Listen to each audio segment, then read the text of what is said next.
인자가 많은 고난을 받고 장로들과 대제사장들과 서기관들에게 버림받아 죽임을 당하고 사흘 만에 살아나야 할 것을 비로소 그들에게 가르치시되 드러내놓고 이 말씀을 하시니 베드로가 예수를 붙들고 항변하매 예수께서 돌이키사 제자들을 보시며 베드로를 꾸짖어 이르시되 사탄아 내 뒤로 물러가라. 네가 하나님 일을 생각하지 아니하고 도리어 사람의 일을 생각하는도다 하시고 무리와 제자들을 불러 이르시되 누구든지 나를 따라오려거든 자기를 부인하고 자기 십자가를 지고 나를 따를 것이니라. 누구든지 자기 목숨을 구원하고자 하면 잃을 것이요 누구든지 나와 복음을 위하여 자기 목숨을 잃으면 구원하리라. 사람이 만일 온 천하를 얻고도 자기 목숨을 잃으면 무엇이 유익하리요? 사람이 무엇을 주고 자기 목숨과 바꾸겠느냐? 누구든지 이 음란하고 죄 많은 세대에 나와 내 말을 부끄러워하면 인자도 아버지의 영광으로 거룩한 천사들과 함께 올 때에 그 사람을 부끄러워하리라. 아멘. 하나님의 일, 사람의 일이라고 하는 제목으로 오늘 말씀 함께 상고하시겠습니다. 하인에게 영웅이란 없다. No hero to his valet이라는 말이 있습니다. 토마스 칼라일이나 괴테, 헤겔 같은 역사적 문인이나 철인이 언급했던 유명한 서양 속담이지요. 벨럿이라는 말은 발레 파킹으로 익숙한 말인데요. 이때는 주차 요원이라는 뜻입니다. 역사적으로나 이 속담에서 벨럿은 하인, 그 중에서도 주인의 방을 담당하는 시종을 의미합니다. 그러니까 하인에게 영웅이란 없다라는 속담은 무슨 뜻일까요? 제 아무리 영웅이라고 하는 사람도 개인사를 속속들이 아는 시종에게는 영웅으로 보이지 않는다. 누구든지 개인사를 알면 그저 평범한 인간일 뿐이다 라는 의미일 수 있습니다. 하지만 또 다른 뜻이 숨어 있는데요. 하인의 작고 좁은 소견으로는 영웅의 사람됨의 크기를 알아볼 수 없다라는 의미일 수도 있습니다. 우리 소견이 작고 좁다면 아무리 원대하고 장엄한 일을 앞두고서도 그게 어떤 의미인지 잘 와닿지 않을 것입니다. 오늘 본문 말씀은 변화산 사건 본문 직전 이야기인데요.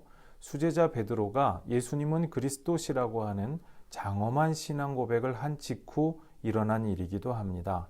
베드로가 예수님께 칭찬도 받고 반석이 될 것이라는 약속도 받았는데요. 그만큼 훌륭하고 모범적인 신앙 고백이었습니다. 그런데 예수께서 순환과 죽음, 부활에 관해 예고하시기 시작하니까 베드로의 태도가 돌변합니다. 32절에 베드로가 예수를 붙들고 항변하매라고 기록되었습니다. 항변한다는 우리말 성경 표현은 사실 점잖은 말이고요. 33절에 예수께서 베드로를 꾸짖어 이르시되 할 때 꾸짖다와 같은 동사입니다. 그러니까 예수님을 베드로가 꾸짖고 나무랐다, 힐난했다는 겁니다. 아마 나이로 보면 베드로가 예수님보다 연장자일 가능성이 많지요. 제가 연장자로서 제자들의 대표로서 감히 한 말씀 드리겠습니다. 베드로가 이렇게 운을 떼고서요. 아니, 메시아라면 어떻게 순환당하고 죽을 수 있느냐? 그 말 취소하시라. 부활한다고 하시는 거 보니까 하나님이 결국 다 신원해 주신다. 명예 회복해 주실 거라는 뜻이신 것 같은데 아니 사람이 죽으면 다 무슨 소용이 있느냐. 모든 걸 다 버리고 뒤따르는 우리는 또 뭐가 되느냐. 베드로가 구체적으로 어떤 말로 예수님을 힐난했는지 우리가 정확하게는 다 알 수 없지만요. 대략 이런 식이었겠죠. 그냥 힐난하거나 항변한 정도가 아니라요. 붙들고 항변했다고 하지 않습니까? 아마 예수님을 붙들고 막 흔들어대면서 난리도 아니었던 것 같습니다. 베드로가 어떻게 그렇게까지 난리법석 떨 수 있었을까요? 내 뒤에 동료 제자들이 있다. 수많은 다른 추종자들도 있다. 모두의 안위를 위해서라도 내가 이번에 꼭 스승님의 잘못된 생각을 고쳐놓겠다. 이런 생각이 있었던 겁니다. 다른 제자들은 그 다음은 어찌 될까 흥미진진 궁금해하면서 졸졸 뒤따르고 있었습니다. 왜냐하면 제자들도 그냥 구경꾼이 아니었거든요. 문제 당사자이기도 했습니다. 그런데 33절에 예수께서 보여주신 반응이 놀랍습니다. 예수께서 돌이키사 제자들을 보시며 지금 베드로가 예수님을 붙들고 난리법석이잖아요. 그런데 거기서 예수님이 몸을 딱 돌이키셨다는 것입니다. 그리고 뒤에 졸졸 따라오던 제자들을 바라보시면서 잘 들어두라는 듯이 예수님이 베드로에게 한 말씀 하십니다. 사탄아, 내 뒤로 물러가라. 아니 세상에, 방금 전 너는 반석이 될 것이다. 이런 어마어마한 약속과 칭찬을 해주었던 수제자 아닙니까? 그런데 지금 사탄아 하고 일갈하신 겁니다. 청천벽력 같은 말씀이 아닐 수 없지요. 누구를 사탄이나 마귀라고 하시다니 언뜻 듣기에 심하고 아주 센 욕설 같지 않습니까? 그런데 성경학자들이 사례들을 다 찾아보니까요, 이런 표현은 일찍이 유래가 없었다는 겁니다. 미증유의 전인 미답에 예수님만 쓰셨던 독특한 표현이라는 겁니다. 예수께서 단지 격하게 욕을 하신 것이 아니라는 것이죠. 그 이상 무언가를 말씀하고 싶으셨습니다. 제자들도 이것을 알아들었을 것입니다. 왜냐하면요, 사탄아 어디로 가라 이런 명령은요, 예수께서 시험 받으실 때 말씀하셨던 바로 그 명령이기 때문입니다. 금주의 성화는 일리아 레틴이라는 러시아 화가의 사탄아 내 뒤로 물러가라 라는 1895년 작품입니다. 제목은 예수께서 베드로를 꾸짖으실 때 하신 말씀인데 그림 내용은 어떻습니까? 예수께서 광야에서 시험 받으실 때 광경이지요. 예수께서 광야 시험을 겪으시고 나서 시험이 끝난 게 아니라는 통찰이 담겨 있습니다. 실제로 예수님의 시험은 공생애 내내 당신의 죽음에 이르는 십자가 여정 내내 계속되었다는 것이죠. 다시 본문 말씀으로 돌아와서요. 지금 베드로가 자기 딴에는 충성스러운 수제자로서 고언한답시고 한바탕 소동을 벌이고 있는 것 아닙니까? 하지만 예수께서는 그 본질을 꿰뚫어 보신 것이지요. 그냥 인간적인 실수만은 아니다. 베드로의 신앙 고백이 그냥 베드로의 재능과 믿음으로 된 것이 아니라 하나님의 뜻으로 하나님의 역사와 섭리 가운데 이루어졌던 것처럼 베드로나 제자들이 인간의 일에 집착하면서 하나님 일을 바라보지 못하도록 충동하는 것이 다름 아닌 초자연적인 악의 세력이라 이렇게 지목하신 것입니다. 하나님 없는 불신 세계만이 초자연적인 악의 세력에 휘둘리고 있는 것이 아니라는 말씀입니다. 아무리 베드로와 제자들일지라도요, 하나님 일을 제대로 바라보지 못하고 마음에 품지 못하고 있으면, 인간의 일, 세상 일에 마음이 잠겨 있으면 악의 세력에게 낚여서 휘둘린다는 것입니다. 그렇다면 예수님께 사탄이라는 책망을 들었으면, 악의 세력에 휘둘려서 실족하고 넘어졌으면 이제 끝장입니까?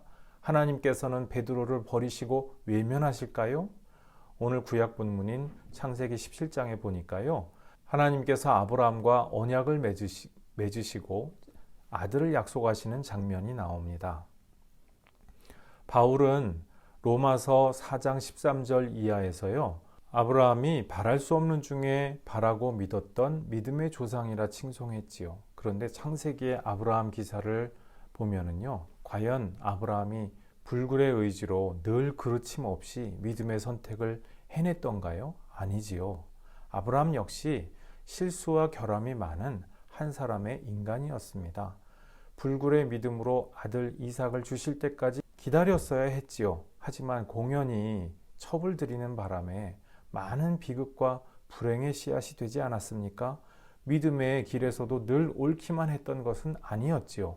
하나님께서 약속 주실 때를 보십시오.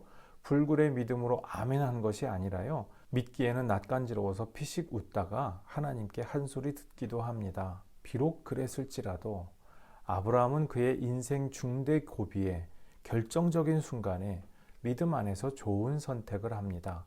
아브라함의 믿음이 그만큼 대단했다기보다 사실 하나님의 섭리요 은혜로 보아야겠지요. 베드로 역시 마찬가지입니다. 베드로가 얼마나 흠이 많고 실수가 많습니까?